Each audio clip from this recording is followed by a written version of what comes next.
나는 이승만입니다. 미국 와싱턴에서 해외에 관계한 우리 2,300만 동 보육이 말합니다.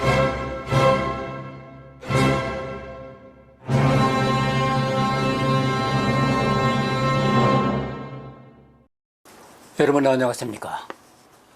국부 이승만. 오늘은 러 1의 압력이란 내용을 가지고 여러분과 알아보겠습니다. 벌써 12번째 시간이 되는데요. 이처럼 미국은 이미 일본을 밀기로 결정을 해놓은 상태였습니다. 따라서 이승만의 노력이나 김윤정 공사의 배신은 큰 의미가 없는 것입니다. 이승만도 훗날 이 점을 깨달았습니다. 그는 이렇게 말했습니다. 1882년 체결한 조미 수교 조약은 한낱 외교적 제스처에 지나지 않았다. 한국인들이 그 조약에 기대를 걸었던 것은 어리석고 순진한 탓이었다. 결국 대한제국 특사로서의 활동은 아무런 결실을 맺지 못했습니다. 하지만 그것은 실패로만 끝난 것은 아니었습니다. 그것은 훗날 외교의 신으로 격찬받은 이승만이 탄생하기 위한 진통의 시작이었습니다. 이승만은 이 사건을 시작으로 반세기에 걸쳐 외교관계에서 힘이 없는 나라가 얼마나 서러운지를 뼈저리게 느끼게 됩니다. 강대국들이 흥정의 대상으로 약소국을 얼마든지 팔아 넘길 수 있다는 것도 뼈아프게 자각합니다. 그 과정을 통해서 국제관계의 현실을 직면하며 강대국의 논리를 파악하게 됩니다.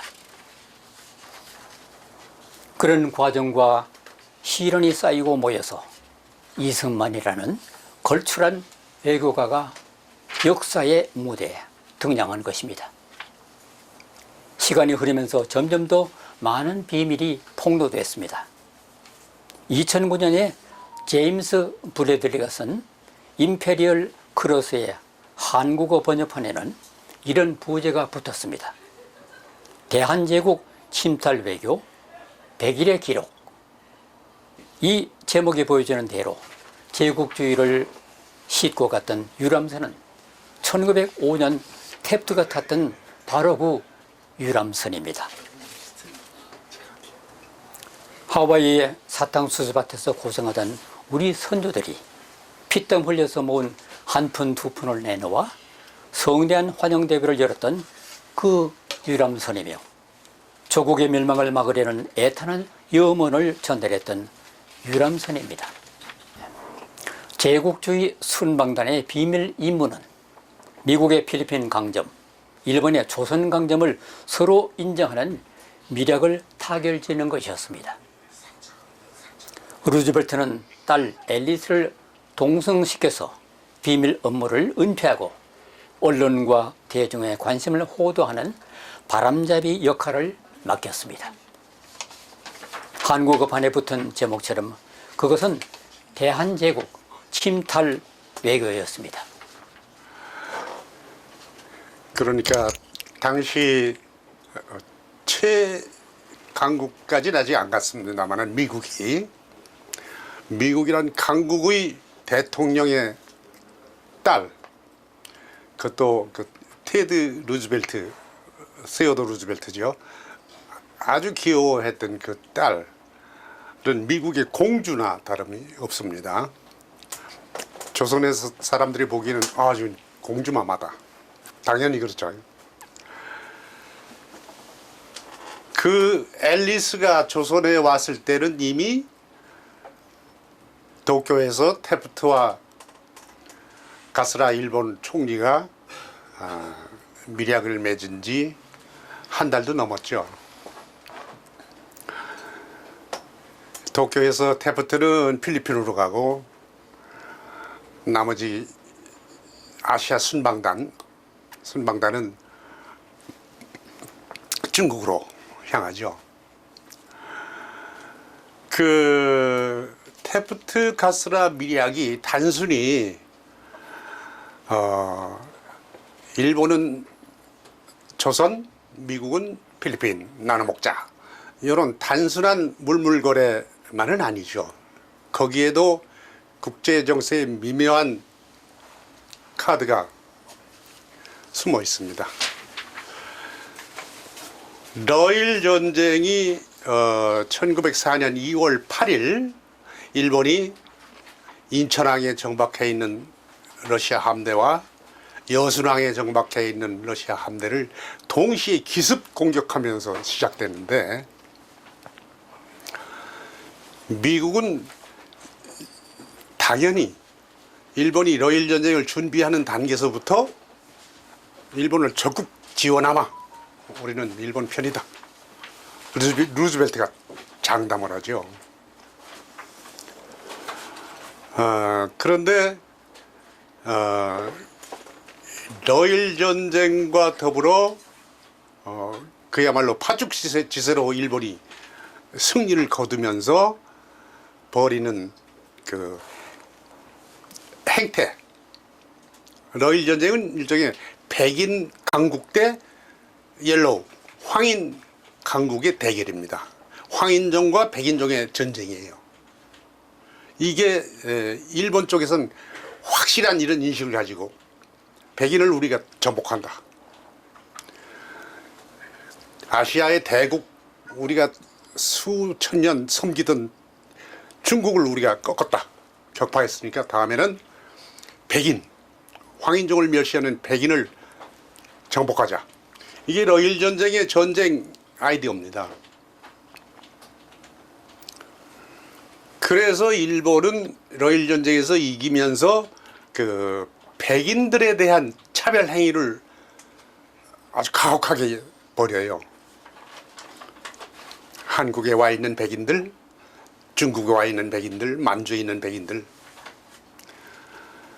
이거를 보면서 루즈벨트가 생각이 바뀝니다. 일본을 믿고 지원했더니 덤빈다, 이러다가 언젠가 우리한테도 덤비지 않을까? 미국한테도 덤비지 않을까? 이런 우려가 싹트기 시작합니다. 그리하여 긴 얘기 줄여서 러일 전쟁 막바지에 육군 장관 테프트를 루즈벨트가 일본에 보내는 거예요. 러일 전쟁 강화 조약을 미국이 일본 편에 서서 잘 해줄 테니까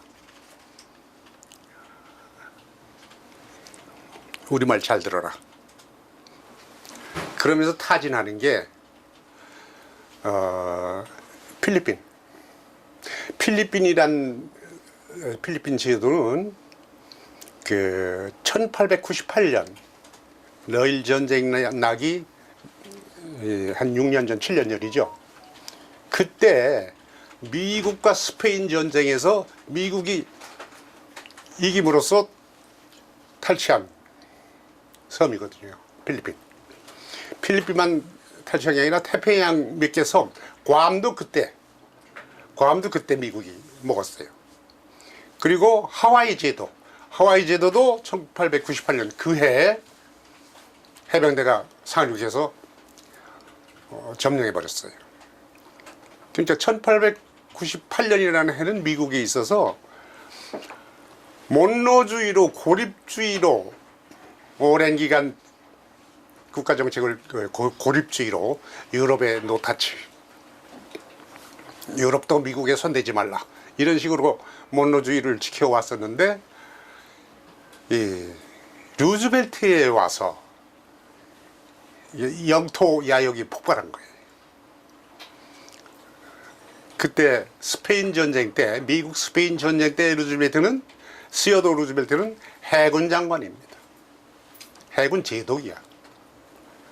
그래서 카리브 해에 몇 개 섬 먹고, 멕시코만에 필리핀 먹고 하와이 먹었어요. 그래서 시어도 루즈벨트는 미국 역사 대통령 중에 가장 위대한 대통령으로 지금까지 칭송받고 있는 거죠. 그 대통령이 되고 나서 일본한테 폭 빠지는 이유가 있어요.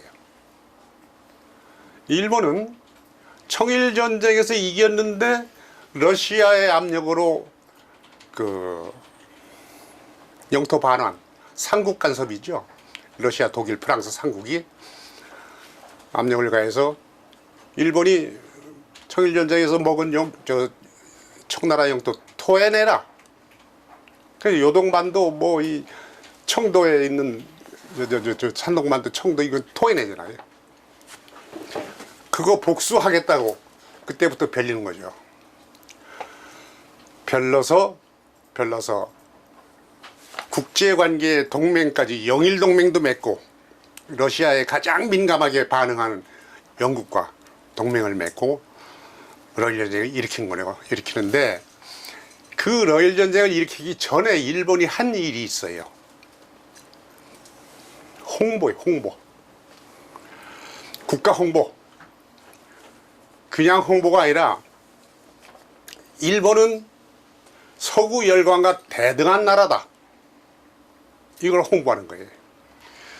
그때 나선 사람이 누구냐? 가네코 겐타로. 우리말로 금자, 세금자, 아들자자, 견태랑. 금자 견태랑. 일본말로 가네코 겐타로. 이 사람이 홍보 총책이야. 이 사람이 누구냐? 하버드 대학 법대 시어도 루즈벨트와 동창생이에요. 대표적인 인물이 가네코 켄타로 한 사람인데 그 쓰레들이 있어요. 일당들이. 대학 시절부터 절친이 되는 거예요. 이게 일본의 민간의 결합을 그래야 되나? 일본 사람들은 우리가 이해할 수 없는 일본 사람 특유의 그 개척 정신이랄까? 일본의 앞길을 내가 개척하겠다 라는 식의 프론티어 정신이라고 자화자찬하는데 그게 야마토 다마시다. 대화혼 야마토. 요즘도 걸핏하면 야구에서만 이겨도 야마토 다마시 외치잖아요. 그때 그게 폭발했어요. 일본에. 청나라 이기고 나서 러시아 때문에 영토 뺏기고 나서 일본에서 난리가 났죠. 일본 국민들이 데모하고 폭동하고 난리가 났죠. 이겼다더니 졌구나. 국민들이 정부에 대해서 그냥 난리를 쳤습니다. 몇 년 동안을.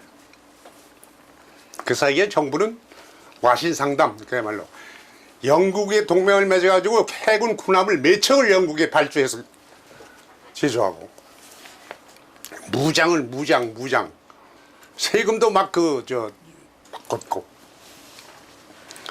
그러면서 홍보를 하는데 루즈벨트가 가네코 겐타로한테 폭 빠지는 계기 한 권의 책이에요. 책 이름은 부시도. 일본의 영혼, 일본의 국가혼, 부시도. 이런 제목이에요. 부시도가 무사도, 사무라이 이야기. 일본 사무라이. 그 부시도를 영어로 썼는데 영어로 쓴 사람은 누구냐? 역시 하버드 대학 출신 니토베 이나조라는 카나다 교수가 있어요. 일본인. 이 사람하고 가네코가 짜가지고 쓰는 거야. 멋진 대하 드라마를 쓰는 거예요, 진짜.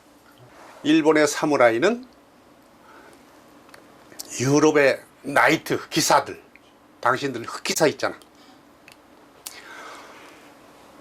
유럽의 나이트십 플러스 동양의 일본의 대화혼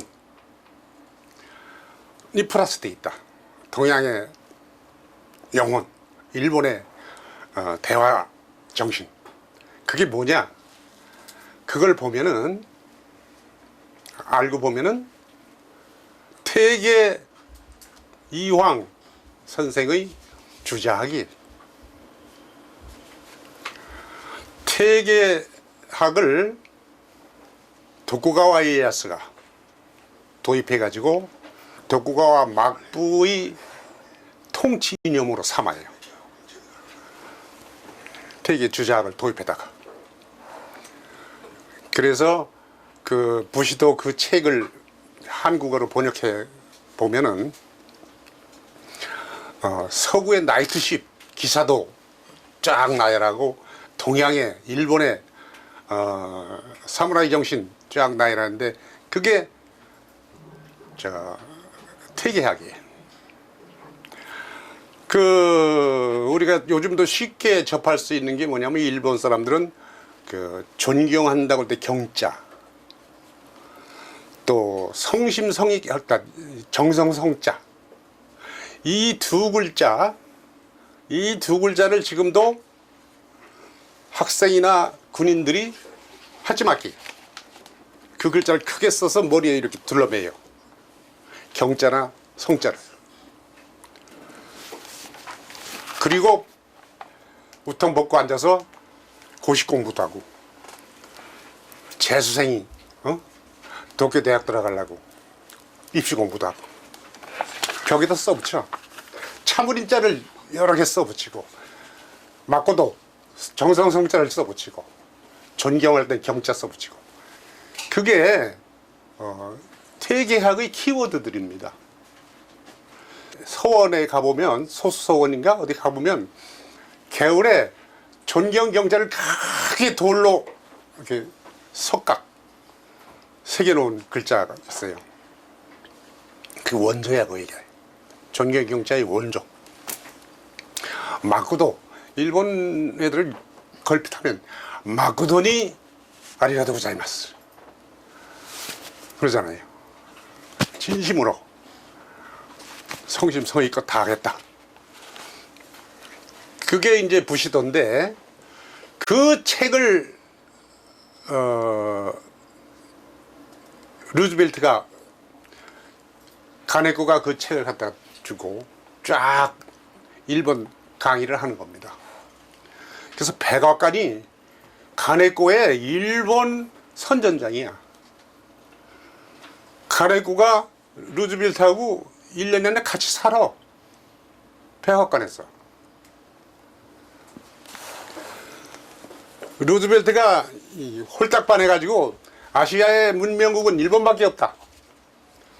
이래서 청일전쟁에 이길 수가 있었구나. 아시아를 패자가 될 자격을 가진 나라는 일본밖에 없다. 일본이 아시아의 야만 원시 체제를 개혁하는 사명을 가진 미국의 친구는, 아시아의 친구는 일본밖에 없다. 그러니까 나중에 러일 전쟁 갈 때도 일본이 조선을 먹는 걸 보고 싶다.